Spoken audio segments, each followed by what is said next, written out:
राधे राधे महाराज जी। महाराज जी, इनके परिवार में एक थोड़ा सा कसम को लेके एक वो है कि इनके बेटे ने एक लड़की पसंद किया तो दोनों तरफ से सहमति भी हो गई, तो इनके बेटे ने कसम खा ली कि शादी करूंगा तो इसी से करूंगा, नहीं तो नहीं करूंगा, कुंवारा रहूंगा।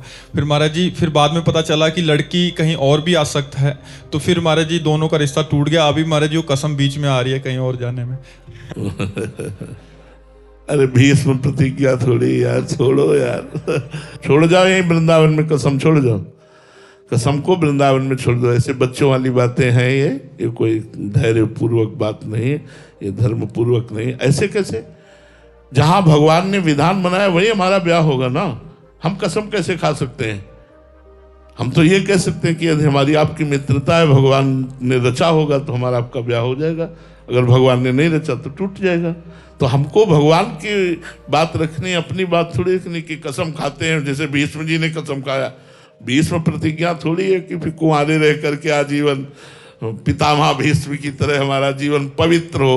अगर ऐसा हो तो बताओ खड़े होकर के कि भीष्म की तरह तुम बाल ब्रह्मचारी रह सको तो फिर धन्य है, तुम्हारा साथ हम देंगे, वहां तुम्हें पहुंचा देंगे, रहो ब्रह्मचारी, आओ घर में रह करके तुम्हें पहुंचा देंगे। लेकिन कसम जैसे निर्वाह करना चाहते तो फिर वैसे ही चलो, तो घर में रहकर ब्रह्मचारी रहकर तुम्हें महात्मा बना देंगे, घर में रहकर तुम भगवान की प्राप्ति कर सकते हो। लेकिन नहीं बच्चा यार, ये सब बातें इनमें दम नहीं है।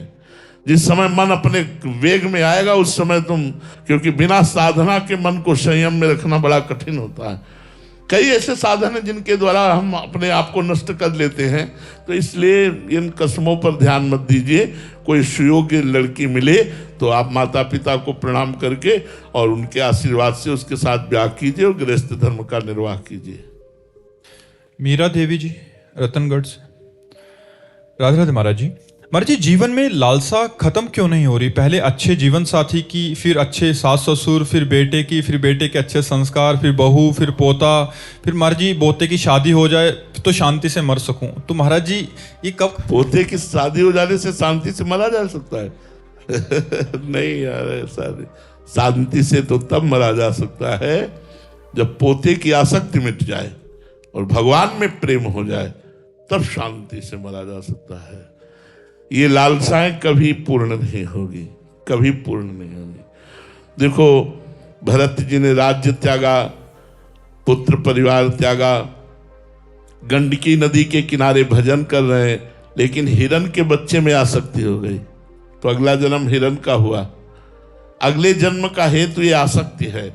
आसक्ति को जितनी जल्दी मिटा सको तो लालसाएं मिट जाएंगी। इसी के लिए हम कहते हैं खूब नाम जप करो। जितना नाम जप करोगे उतने ही आपके अंदर ज्ञान होगा, जितना ज्ञान होगा उतने आसक्ति, मोह, चाह ये सब मिटेगी और हृदय आनंदित हो जाएगा। विराज भट्ट जी, अहमदाबाद से। राधा वल्लभ श्री हरिवंश गुरुदेव। महाराज जी, क्या भगवान कभी भक्त को जानबूझकर प्रतीक्षा करवाते हैं ताकि उसका प्रेम और गहरा हो सके? हाँ, ऐसा होता है।